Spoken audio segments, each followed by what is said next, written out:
জয় ঠাকুর, জয় মা। মহাভারতের আদি পর্বের পাঠ করছি এখন আমি। যারা শ্রবণ করছো সবাই নিশ্চয়ই ভালো আছো, আমিও ভালো আছি। আমরা এর আগের পাঠে দেখলাম যে যতুগৃহে আগুন লেগে গেছে এবং ওরা সুড়ঙ্গ পথে গঙ্গার কাছে গেল। বিদুরের পাঠানো লোক ওদেরকে গঙ্গা পার করে দিল। তারপরে কি হচ্ছে? এ স্থানে প্রভাত হইল নগরে, লোক যতুগৃহ নিকটে আইসা করে শোক। এবার যতুগৃহ যেখানটাতে আগুন লেগেছিল ওখানকার গল্প শোনাচ্ছে। জল দিয়া নিভাইল যে ছিল অনল, ভস্য উল্টাইয়া সবে নিরেখ সকল। তার মধ্যে দেখিল পুড়িল পুরোচন, তাহার সুরহিত যত ভাই বন্ধুগণ। যেটুকু যা আগুন ছিল নগরের লোকেরা এসে সব ধ্বংস, মানে আগুনটাকে নেভালো এবং ধ্বংসস্তূপকে সরিয়ে সরিয়ে কি দেখলো ওরা, কি পুরোচন পুরো পুড়ে গেছে এবং তার যতজন বন্ধু টন্ধু সবাই পুড়ে মারা গেছে। যতগৃহ অস্ত্রগৃহ পুড়িল, যতক অস্ত্রধারী, প্রত্যেক ভস্য দেখিল বিচারী। ভস্য অস্ত্রগৃহটি সবই তো নির্মাণ করেছিল, সেখানেও লোকজনেরা ছিল, তারাও সবাই ভস্য হয়ে গেছে। সবাই ওদেরকে খুঁজে খুঁজে দেখছে কে কে গেছে। যতুগৃহ দ্বারে তবে গেল ততক্ষণ, দেখিল অনলে দগ্ধ আছে 6 জন। পুরোচনের ঘরে দেখলো পুরোচনরা জ্বলে শেষ হয়ে গেছে, অস্ত্রাগারের লোকেরাও শেষ হয়ে গেছে। এবারে যখন ওরা আসল যতুগৃহে গেল সেখানে গিয়েও দেখছে 6 জন মরে গেছে, মানে দগ্ধ আগুনে পুড়ে লোক আছে। দেখিয়া সকল লোকে করে হাহাকার, গড়াগড়ি দিয়া পড়ে ভূমির উপর। হায় হায় কোথা কুন্তি মাদ্রির নন্দন, নিরখিয়া সর্বলোক করে ক্রন্দন। সব লোকেরা এবার ওই 6 জনকে দেখে হাহাকার করে কেঁদে উঠেছে, ভেবেছে ওরা কুন্তি এবং মাদ্রির নন্দনরা। এই কর্ম করিল পাপিষ্ঠ দুর্যোধন, যতুগৃহ করিতে পাঠাইল পুরোচন। দুষ্টবুদ্ধি ধৃত রাষ্ট্র মনে হইয়া জানে, কপট করিয়া দগ্ধ কইল পুত্রগণে। সব লোকেরা দুর্যোধনকে বলছে যে এটা দুর্যোধনের কর্ম ছিল, দুর্যোধনই পাঠিয়েছিল পুরোচনকে। আর অন্ধ রাজা ধৃতরাষ্ট্র সব জানতো, জেনে বুঝে চুপ করেছিল। এক্ষণে আমা সবা কারো এই কাজ, লোক পাঠাইয়া দেহ হস্তিনার মাঝ। ধৃতরাষ্ট্র বলে না করিয়া কিছু ভয়, মনোবাঞ্ছা পূর্ণ তোর হইল দুরাশয়। ধৃতরাষ্ট্রকে গিয়ে বলে আসবো আমরা যে তোর মনোবাঞ্ছা পূর্ণ হয়েছে। হস্তিনা নগরে দূত গেল শীঘ্র গতি, জানাইল সমাচার অন্ধরাজা প্রতি। যৌগৃহে ছিলেন কুন্তি পাণ্ডুর নন্দন, নিশাযোগে অগ্নিদাহে দিল কোন জন। পুত্র সহ কুন্তি দেবী হইল দাহন, পরিবার সহ দগ্ধ হইল পুরোচন। গিয়ে ওরা হস্তিনার নগরে খবর দিল কি কে যতুগৃহে আগুন দিয়েছে। রাত্রিতে কুন্তি দেবী তার পুত্ররা সহ পুরোচন সবাই পুড়ে শেষ হয়ে গেছে। এত শুনি ধৃত রাষ্ট্র শোকে অচেতন, ক্ষণিক নিঃশব্দ হইয়া করিল ক্রন্দন। ক্ষণিক নিস্তব্ধ হয়ে গেল, তারপরে কান্না শুরু করলো। হায় হায় কুন্তি যুধিষ্ঠির ভীম ধনঞ্জয়, হাহা সহদেব আর নকুল দুর্জয়।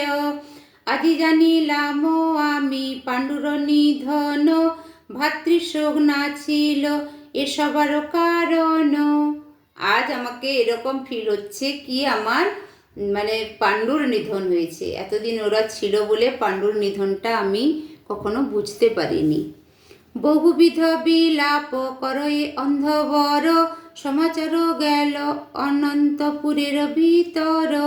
গান্ধারী প্রভৃতি ছিল যত নারীগণ, শোকেতে আকুল সবে করয়ে ক্রন্দন। ভীষ্ম দ্রোণ কৃপাচার্য বাল্মিক বিদুর, পাণ্ডবের মৃত্যু শুনি শোকেতে আতুর। নগরের লোকে সবে কান্দে শুনিয়া, পাণ্ডবের গুণ সব হৃদয়ে সরিয়া। পাণ্ডবের গুণের কথা ভেবে রাজ্যের সব লোকেরা কাঁদছে। অন্তঃপুরে ধৃতরাষ্ট্র, কুন্তী, বিদুর, ভীষ্ম, দ্রোণ, কৃপাচার্য সবাই কাঁদছে। কেহ ডাকে যুধিষ্ঠির, কেহ বৃকোদর, কেহ ধনঞ্জয়, কেহ মাতৃর কুঙ্গর। হাহা কুন্তী বলি কেহ করয়ে ক্রন্দন, এই মত নগরে কান্দে সর্বজন। তবে ধৃতরাষ্ট্র শ্রাদ্ধ করিল বিধান, ব্রাহ্মণের দিলা বহু রত্নধেনু দান।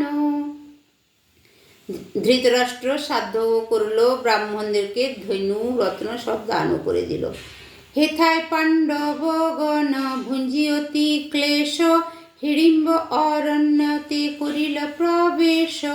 পরিশ্রম আর ভয় ক্ষুধা তৃষ্ণা যত, কহেন ডাকিয়া কুন্তী প্রতি পঞ্চসুত। এবারে ওরা হিড়িম্ব বনে গিয়ে উপস্থিত হয়েছে। আর কুন্তী দেবী মানে ভয়ে, খিদায়, তৃষ্ণায় এবারে 5 জন সুত মানে 5 জন পুত্রকে রেখে কি বলছে, বহুদূর আইলাম অরণ্য ভিতর, তৃষ্ণায় আকুল নাহি চলে কলেবর।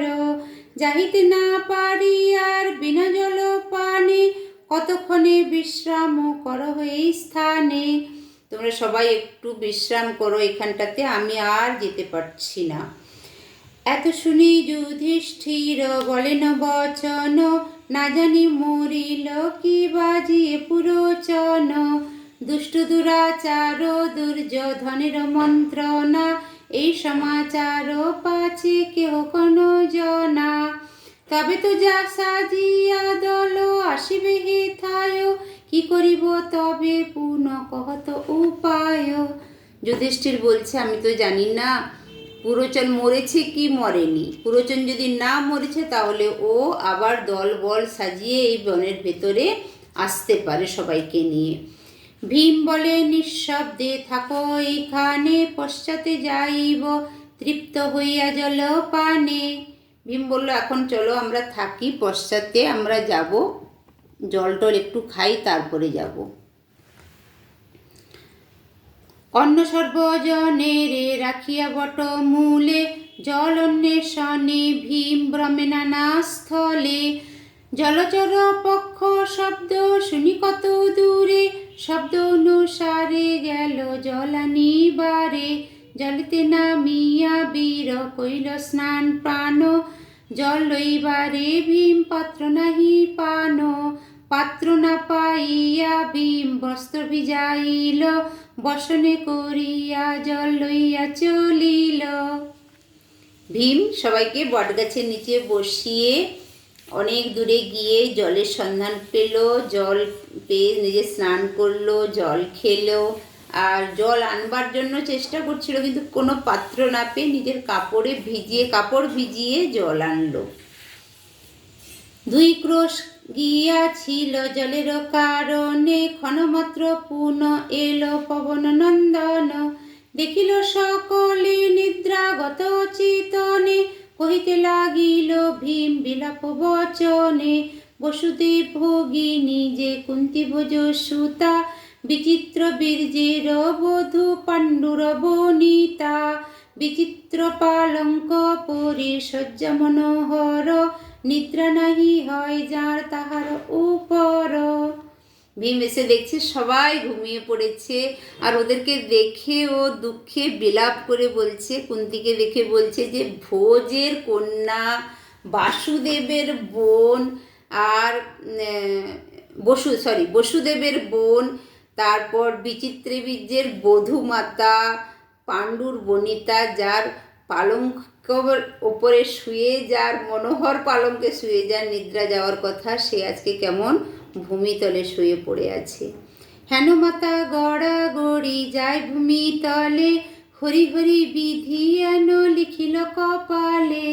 আমার এমন সুখে থাকা মা আজকে ধরাতলে গড়াগড়ি করছে, হরি হরি বিধি কি বিধান লিখলো। কমল অধিক যার কমল শরীর, হেন ভাই ভূমিতে লোটায় যুধিষ্ঠির। তিন লোক ঈশ্বরের যোগ্য যেই জন, সহজ মনুষ্য প্রায় ভূমিতে শয়ন। অর্জুন সমান বীর্যবন্ত কোন জন, হেন ভাই কইল হায় ভূমিতে শয়ন। অর্জুন, যুধিষ্ঠির সবার নাম নিয়ে নিয়ে বলছে যে এরা কত মহান মহান সবাই, ওরাও সবাই ভূমিতে শুয়ে পড়ে আছে। সুন্দর নকুল সহদেব অনুপম, বীর্যবন্ত বুদ্ধিমন্ত সর্বগুণ ধাম। এরূপ দুর্গতি নাহি হয় কোনো জনে, দুষ্ট বুদ্ধি জ্ঞাতি দুর্যোধনের কারণে। আপদে তরয়ে লোক জ্ঞাতির সহায়, বনে যেন বৃক্ষে বৃক্ষে বাতে রক্ষা পায়। বলছে এমন সুন্দর সুন্দর আমার ভাইদের এই দশা কি করে হলো? দুষ্টু বুদ্ধি জ্ঞাতি দুর্যোধন ভাই যাদের ঘরে থাকে তারা এরকমই কষ্ট পায়। দুর্যোধন কুলাঙ্গার হইল জ্ঞাতি বৈরী, গৃহত্যাগী যার হেতু বনে বনচারী। দুর্যোধন কি কুলাঙ্গার, সে এমন জ্ঞাতি এমন বৈরী, আমাদের এমন শত্রু, যার কারণে আজ আমরা জঙ্গলে জঙ্গলে ঘুরে বেড়াচ্ছি ঘর ত্যাগ করে। দুর্যোধন কর্ণ আর শকুনি দুর্মতি, ধৃতরাষ্ট্র সেও দুষ্ট করিল অনীতি। ধর্মের না করে ভয় রাজ্যে লুব্ধ মন, পাপেতে নিমগ্ন হইল দুষ্ট দুর্যোধন। পুণ্য বলে নাহি দুষ্ট জিয়ে দেব বলে, কোন দেব বরদাতা হইল কোন কালে। বলছে দুর্যোধন তো দুষ্টুমতি, তার সঙ্গে কে কে আছে? কর্ণ, শকুনি, দুঃশাসন এবং ধৃতরাষ্ট্র কোনো অংশে কম নয়।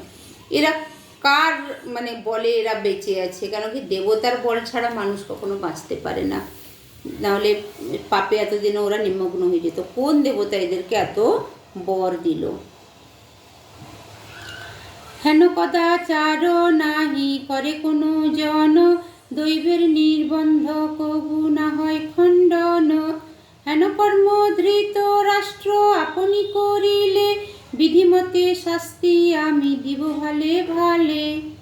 আমি এদেরকে, এই কথাগুলো কে ভাবছে? তখন বৃকোদর ভাবছে সবাইকে ঘুমিয়ে যেতে দেখে, বলছে আমি এদের সবার বিধির বিধান মতন শাস্তি দেব। জ্যেষ্ঠ শ্রেষ্ঠ দুষ্ট ধৃত রাষ্ট্র মহারাজ, তাহাকে নিষেধ করে নাই হেন রাজা। এই পাপে কৌরবের করিব নিধন, অবশ্য মারিব আমি সতিক নন্দন। এত দুঃখ সহ কেন ঈশ্বর আমার, আজ্ঞা পেলে কটাক্ষেতে করি যে সংহার। এবারে যুধিষ্ঠিরের কথা বলছি যে এত কষ্ট কৌরবরা করছে, আর আমার ঈশ্বর যদি একবার আমাকে আদেশ দেয় এদের সবকটাকে আমি সংহার করব। মহাধর্মশীল তুমি ধর্মেতে তৎপর, তাই এত দুঃখ পাও গুণের সাগর। তুমি ধর্ম মহাশীল, তুমি শান্ত, গুণের সাগর, তাই তোমাকে এত সবাই কষ্ট দেয়। সে কারণে আজ্ঞা না করেন যুধিষ্ঠির, গদার বাড়িতে তার লোটাত শরীর। কোন মন্ত্রে মহৌষধি কইল কোন জন, সে কারণে রহে দুষ্ট তোমার জীবন। ধর্মাত্মা যুধিষ্ঠির না জানে পাপাচার, সে কারণে এত দুঃখ আমার সবাকার। আমরা দুঃখ কেন পাই? যুধিষ্ঠিরের কারণে পাচ্ছি। কেন কি যুধিষ্ঠির কখনো পাপাচার করতে চায় না, ধর্ম থেকে নড়তে চায় না, নাহলে ওর আজ্ঞা পেলে এতক্ষণে আমি সবার মুন্ডু উড়িয়ে দিতাম, কিন্তু উল্টে আমরাই সবাই কষ্ট পাচ্ছি এখন। কোন কর্মে অশক্ত যে আমি ইহা সব, তব আজ্ঞা না করেন মারিতে কৌরব। কহিতে কহিতে ক্রোধ হইল বৃকোদরে, দুই চক্ষু লোহিত কাচালে দুই করে। এই কথাগুলো ভাবতে ভাবতে ভাবতে ভাবতে ওর রাগ হলো, দুই হাত কচলাচ্ছে, চোখ রগড়াচ্ছে, রাগ হয়ে গেছে এত ওর। পুনঃ ক্রোধ সম্বরিয়া দেখে ভাতৃগণে, নিদ্রাভঙ্গ না করেন বিচরিয়া মনে। জাগিয়া রহিল ভীম বৃক্ষ বটবৃক্ষ মূলে, চারি ভাই মাতা নিদ্রা যায় বিভোলে। তারপরে আবার ভাই মাটাকে দেখে নিজের ক্রোধ শান্ত করলো, দিয়ে বসে থাকলো। সবাই যে ঘুমোচ্ছে ও চুপচাপ বসে থাকলো বটবৃক্ষের তলে। হেনকালে হিড়িম্ব নামেতে নিশাচর, বিপুল বিস্তার কায় লোকে ভয়ঙ্কর। দন্তপাটি বিদা কাটি জিহালহ লহ, দীর্ঘ কর্ণ রক্ত বর্ণ চক্ষু কৃপ গৃহ। কৃষ্ণ অঙ্গ অতি ব্যঙ্গ শিরা দীর্ঘতর, সেই কাল ছিল ভালো মহির উপর। ও যখন ওইখানে বসে আছে, হিড়িম্ব নামে একজন নিশাচর, নিশাচর মানে যারা রাত্রিতে ঘুরে বেড়ায়, মানে রাক্ষসের কথা বলা হচ্ছে। নিশাচর রাক্ষসদের আর একটা নাম। তার বিপুল বিস্তার কায়া, মানে ভয়ঙ্কর দেখতে, দাঁত পাটি বিদাকাটি জিহা লহ লহ, মানে সবই দীর্ঘবর্ণ রক্তবর্ণ কৃষ্ণবর্ণ অঙ্গ। পেগন্ধ হয়ে অন্ধ চৌদিকে চায়, চন্দ্রপ্রভা মুখ শোভা জলরুহ প্রায়।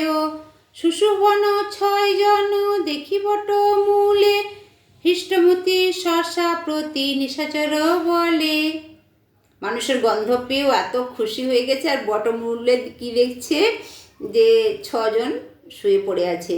এবার ওইটা দেখে খুব খুশি হয়ে শশা প্রতি মানে নিজের বোনের প্রতি বলছে, চারিদিন ভক্ষহীন আছি উপবাসে, দৈবযোগে দেখো আগে আইল মানুষে। সুপ্রভাত অকস্মাৎ মাংস উপনীত, 6 জনে মোর স্থানে আনহতরিত।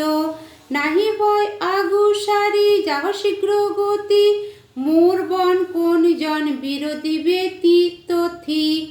ভাতৃকথা শুনি তথা চলিল রাক্ষসী, বীর বর বৃকোদর যথা আছে বসি।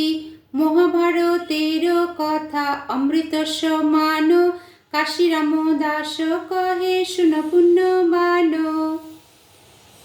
ওর নিজের বোনকে এবারে বলছে যে আমরা 4 দিন ধরে অভুক্ত আছি, আর আজকে দেখো সকালে কি দেখতে পেলাম, 6 জন মানুষ।